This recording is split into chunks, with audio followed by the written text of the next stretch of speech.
안녕하세요. 잡시광입니다. 삼성전자가 미국 텍사스주 테일러시에 170억 달러를 투자해 반도체 파운드리 공장을 짓겠다고 발표한 날, 미 백악관이 환영 성명을 내놓았습니다. 제이크 설리번 국가안보보좌관은 성명에서 공급망 보호는 바이든 대통령과 행정부의 최우선 과제라며 한미 정상회담을 포함한 양국의 지속적인 노력의 산물이라고 언급했습니다. 바이든 정부의 반도체 공급망 재편에 한국이 가세한 성과라는 것을 명확히 한 것인데요. 지금 미국이 반도체를 경제 사안으로 보기보다는 안보 사안으로 인식하고 있다는 점을 알 수 있습니다. 미국이 반도체를 안보의 영역으로 끌어올려 동맹국들과 함께 압박을 가하자 중국은 자체적으로 반도체 기술을 늘리기 위해 애쓰고 있지만 지금까지의 결과가 좋지 않습니다. 현재 중국의 반도체 자금률은 15.9%지만 이마저 삼성전자나 SK하이닉스, 인텔 등을 빼면 자금률은 5.9%에 불과합니다. 따라서 중국 정부는 반도체를 키우려고 칭화유니그룹을 대대적으로 밀어줬건만 얼마 전 칭화유니그룹은 파산 신청을 했고 반도체 자립을 위해 조성했던 63조 원 규모의 반도체 빅펀드까지 운용 책임자의 부패가 드러나 덜컹거리고 있습니다. 중국은 시진핑 중국 주석이 직접 계획한 빅펀드라고 불리는 반도체 펀드를 통해 반도체 사업을 키우고 있었습니다. 그리고 이 펀드를 관리하기 위해 화신투자라는 회사까지 차렸는데요. 그런데 이 화신투자의 가오승타오 부총재가 부패 혐의로 조사를 받고 있는 것으로 드러났습니다. 가오 전 부총재는 공산당원으로 반도체 육성 기금을 굴리는 핵심 인사로 알려져 있는데요.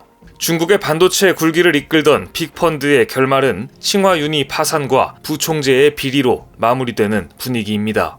한국과 미국은 반도체 동맹에 이어 국방 분야에서도 그 어느 때보다 협력이 강화되고 있습니다. 상황이 이렇게 되자 그간 미국의 우방을 자처하던 일본은 점점 난처해지고 있습니다. 얼마 전 미 국방부는 해외 주둔 미군 글로벌 배치 검토, 즉 GPR을 완료하고 일각에서 감축 우려가 제기됐던 주한 미군 규모를 현행 수준으로 유지한다는 입장을 명확히 했습니다. 한 기자가 한국에 대한 핵우산 정책에 변화가 있느냐고 묻자 미 국방부는 한국에 대한 핵우산 정책에는 그 어떤 변화도 없다고 강조했습니다. 심지어 1에서 2년에 한 번씩 미국 본토와 한반도에 교대로 순환 배치됐던 아파치 공격 헬기 부대와 포병 여단 본부를 주한미군의 상시부대로 전환하기로 했다고 밝혔습니다. 따라서 주한미군은 9개월 단위로 순환 배치하는 기갑 여단과 미 7공군 사령부 예하 2개 비행단 등 전투부대를 중심으로 현행 수준인 28,500명을 유지하게 됐습니다.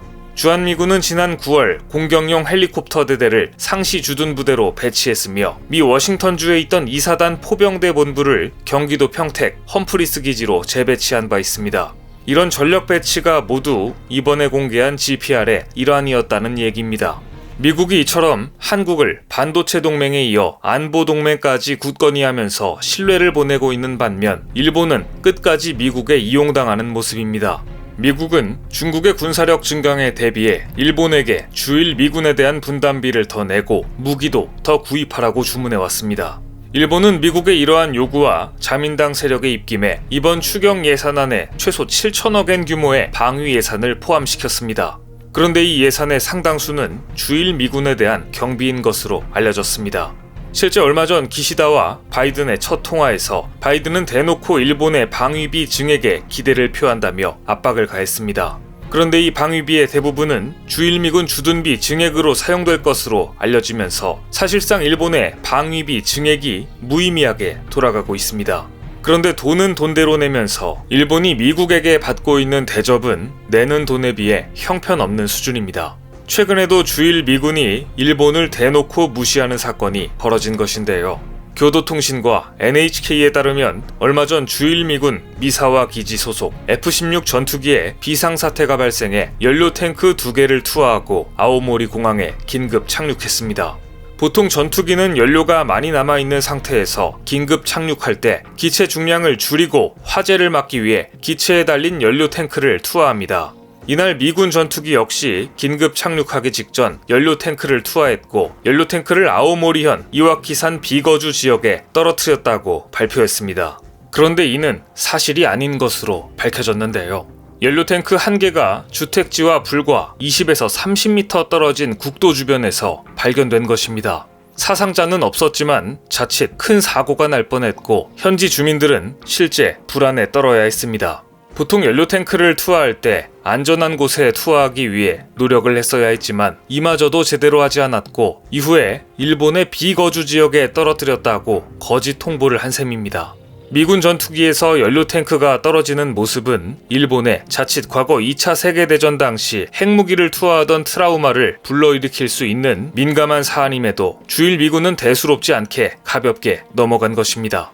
아오모리현 지사는 자칫 잘못됐으면 큰 참사가 날 수도 있었다며 미군과 일본 방위성에 엄중히 항의하겠다고 밝혔지만 미군은 사고 원인을 조사 중이라는 말 외에 별다른 공식 반응조차 없었습니다. 그리고 여전히 일본의 고압적인 자세를 보이고 있습니다. 최근 일본 매체들은 일본 정부가 내년에 내야 할 주일 미군 주둔비 분담금 인상 폭이 약 5,170억 원을 웃돌아 역대 최대치가 될 것이라고 전했습니다. 주일 미군에 대한 분담금은 1999년 약 2조 8,480억 원까지 증가하며 정점을 찍었지만 이후 일본 경제가 안 좋아지면서 2014년에는 약 1조 9,093억 원까지 줄었습니다. 그동안 인상폭은 매년 20억에서 50억엔 수준이었는데 이번에는 역대 최대치를 분담하게 될 거라는 얘기입니다. 문제는 지금 일본은 예전과 달리 돈이 없다는 점입니다. 모처럼 경제 특수를 가져다 줄 줄 알았던 도쿄올림픽은 특수는커녕 팬데믹 속에서 겨우겨우 치러진 데다가 해외 관중을 받지 못해 빚만 남겼고 경제적 효과는 기대하기 어려웠습니다. 실제 도쿄올림픽이 열렸던 올해 7에서 9월 일본의 실질 국내 총 생산은 전분기보다 0.8% 감소한 것으로 집계됐고 경제 성장에 보탬이 되지 못했다는 사실이 수치상으로 드러났습니다. 올해 일본 GDP의 절반을 차지하는 소비는 또다시 감소했고 제조업 가운데 가장 큰 비중을 차지하는 자동차 업계의 대규모 감산으로 경제 성장률은 더 낮아졌습니다. 심지어 수출은 마이너스 2.1%로 5분기 만에 감소했습니다. 지난해 실질 GDP 성장률이 마이너스 4.8%로 경제 규모가 줄어든 데 이어 올해도 3분기 성장률 역시 마이너스 0.8%를 기록했습니다.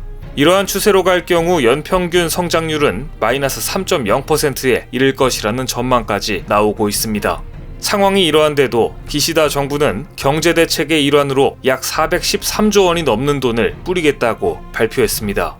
이 정책은 곧바로 선심성 나눠주기라는 지적을 받았고 니케이와 TV도쿄가 지난 11월 실시한 유권자 상대 전화 여론조사에서는 18세 이하에게 100만 원을 나눠주는 이 정책에 대해 무려 67%의 국민이 적절하지 않다고 응답했습니다. 하지만 국민 여론과는 상관없이 기시다 총리는 자신이 추진하는 경제대책을 위해 228조 원가량의 국채를 발행할 예정입니다. 이 정도 규모의 국채는 세계 금융위기 당시인 2009년도에 52조엔을 웃도는 것으로 사상 두 번째로 많은 국채를 발행하는 것입니다. 그만큼 현재 일본의 재정 상황이 벼랑 끝에 내몰렸다고 볼 수 있습니다. 상황이 이렇게 심각한데도 일본 자민당 정부는 방위비 예산을 더 늘리려고 하고 있습니다. 아베 전 총리가 여전히 밤의 총리로서 막강한 실력을 행사하고 있는 지금 일본 국민들이 지출해야 할 방위비와 주일 미군 분담금은 더욱더 늘어날 전망입니다. 안 그래도 30년째 디플레이션 상태라 월급이 오르지 않는 일본인데 방위비와 분담금 예산은 역대급으로 늘려놨으니 일본인들의 삶은 더 팍팍해질 것 같습니다. 오늘 준비한 소식은 여기까지입니다. 댓글을 통한 여러분들의 많은 의견 기다리겠습니다. 많은 분들의 생각이 모였을 때 진정 가치 있는 지식이 완성될 것입니다. 시청해주셔서 감사합니다.